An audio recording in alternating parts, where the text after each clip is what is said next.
समस्त मिथिलावासीके बरसाइतके बहुत बहुत शुभकामना।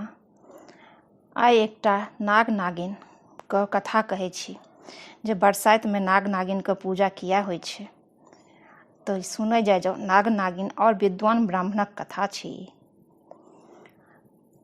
गौरी गणपति ध्यान करी सिर बर पत्रक पाग, कथा सुनै जो प्रेमसँ बढ़नि भाग सोहाग। मिथिलाके कोनो गाममे एकटा विद्वान ब्राह्मण छलाह। हुनकर परिवारमे पत्नी और 7टा बालक छलनि। ब्राह्मण अपन विद्वता और पुरोहितके बले सुखपूर्वक जीवन व्यतीत करैत छलाह। एक दिन ब्राह्मणी भानस करबा काल भात रान्हि मर पसेबाक बर्तनके अभावमे चूल्हिके पाछूमे एकटा बिहड़िमे मर पसा देलनि। ओहि बिहड़िमे एकटा नाग नागिनके वास छल, जकर 7 गो अंडा तप्पत मारक प्रभावसँ नष्ट भऽ गेलै। ओ नाग नागिन कुपित भय प्रतिज्ञा केलै जे जहिना ई ब्राह्मणी हमर 7 गो भावी संतानके मारि देलक अछि, ओहिना हम हिनकर 7टा बेटाके शुभ दिन ताकि के डैस के मारि देबनि। ई निश्चय कऽ नाग नागिन ब्राह्मणक घरक आवास त्यागि गामक बाहर एकटा बड़क गाछक जड़िमे बिहड़िमे चलि गेलथि। ब्राह्मणक प्रथम पुत्रक जखन विवाहक बाद दुरागमन कऽ कनियाँके सहित गाम वापस आबैत छलथि तऽ ओहि गाछ तर अबिते ब्राह्मणक कुमारके नाग डसि लेलनि और ओहि ठाम प्राण त्याग देल। एवं प्रकारे एहन दुर्घटना ब्राह्मणक 5 और बेटाक संग विवाहक उपरान्ते घटित भेल। आब ब्राह्मणके मात्र एकटा पुत्र बचि गेल।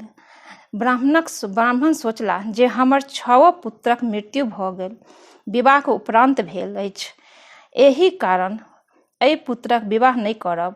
ब्राह्मणक छोट पुत्रक विवाह लेल अनेक घटक और कन्यागत अयला, मुदा ब्राह्मण देवता अपन प्रतिज्ञा पर अटल रहला।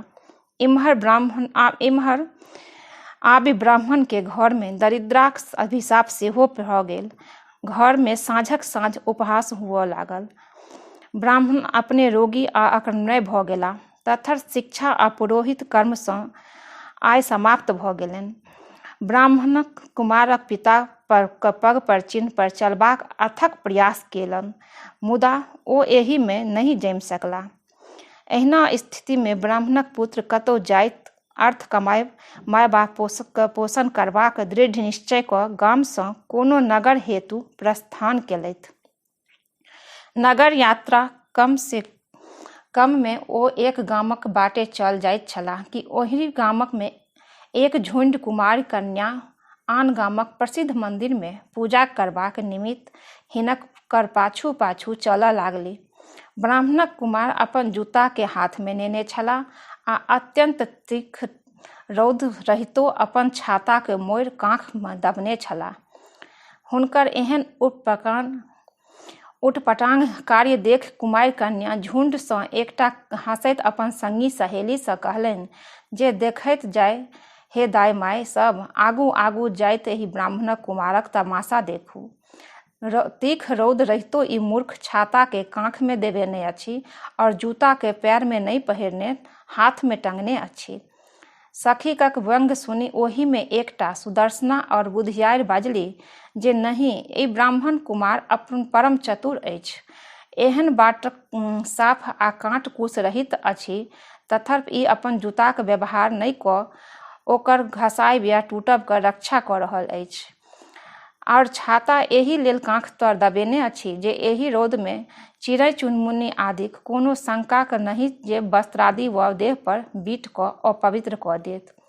अनेक काल बाद एकटा नाला आयल तऽ ब्राह्मणक पुत्र चट जूता पहिर नालामे प्रवेश कऽ गेला। से देखि पूर्वक सखी सब फेर हँसि कहला जे तू एकरा बुधियार कहै छीही, मुदा ई जूताके पानिमे पहिर नष्ट करबाक पर तुलल अछि। तहि पर दोसर सखी बाजली, नहि हे बहिन, एहि कार्यमे एकर बुधियारी अछि। जूता शरीरक रक्षा हेतु अछि, कहीं जलक नीचाँमे कंकड़ पाथर आदि पैरमे गड़े नहि, एहि लेल ई जूता पहिर लेल अछि। किछु काल उपरांत कुमार ब्राह्मण कुमार एकटा वृक्षक छाया में सुतेबाक हेतु बैसला तऽ छाया में अपन छाता तानि लेल।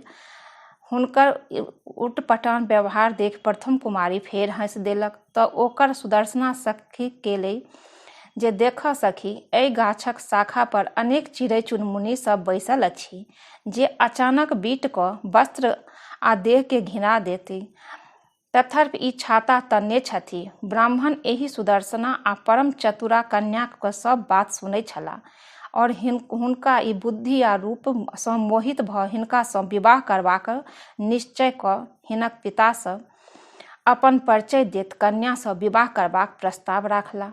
कन्याक पिता प्रस्ताव सहर्ष स्वीकार कऽ अपन कन्याक विवाह हिनका सँ करा देलनि। विवाहक 5वें दिन कन्याक बर के संग बहुत रास धन आ जैतूक संग विदा कऽ देलनि। ब्राह्मणक कुमार गाम में ओहि ठाम सँ 3 दिनक रास्ता छला और ओहि दिन वट सावित्री पर्व सेहो छलै। तदर्थ ओ कन्या अपन माय सँ कहलनि, बरसाइत पूजाक सब सामग्री सेहो लेलनि जे बाटे में कोनो गाछ तर बैस पाबनि कऽ लेब। संयोग एहन जे ओ लोकनि आबैत ओहि वृक्षक निकट आबि करबाक रुकली जतऽ नाग नागिन के वास छल। नाग नागिन ब्राह्मण कुमार आ हुनकर पत्नी के देख प्रसन्न भय उठली जे हमरा सब कहक प्रतिज्ञा पूर्ति अनायासे भऽ गेल। एम्हर ब्राह्मणक कुमार नवोढ़ा पत्नी ओहि गाछ तर पूजा करबाक निमित्त सामग्री सब पसारऽ लगली तऽ चट दे नाग अत्यंत लघु रूप में धारण कऽ पूजाक सामग्री में सँ शिरोधिनी में प्रवेश कऽ गेल जे अवसर एते कुमार ब्राह्मण क डस लेब। नागक ई कार्य कुमारक पत्नी देख रहल छली। शीघ्रता सँ ओ शिरोधिनी जे माटिक लोटा आकारक पात्र होइत छथि तकरा एकटा सरबा सँ झाँपि अपन जांघ तर में दाबी पूजा करय लगली। एहि प्रकारे नागक प्राण संकट में देख नागिन भयातुर भऽ ब्राह्मणी सँ हाथ जोड़ि कऽ कहली, कातर स्वर में अपन बर मांगल। नागिन के आतुरता देख ओ कन्या बाजली जे तो हमर मर द और अपन बर ले। तखन ओ नागिन ब्राह्मण कुमार के बेटा जे छलनि छओ मरल हुनकर 6 भाई के जीवित कऽ देला। तखन ओ कन्या सेहो नाग के छोड़ि देलनि आ 7 भाई संगे एक घर में विदा भेला। ब्राह्मण कुमार 7 भाई घर पहुँचला आ हुनकर माय सबके परेछ हुलस कऽ घर आनलनि।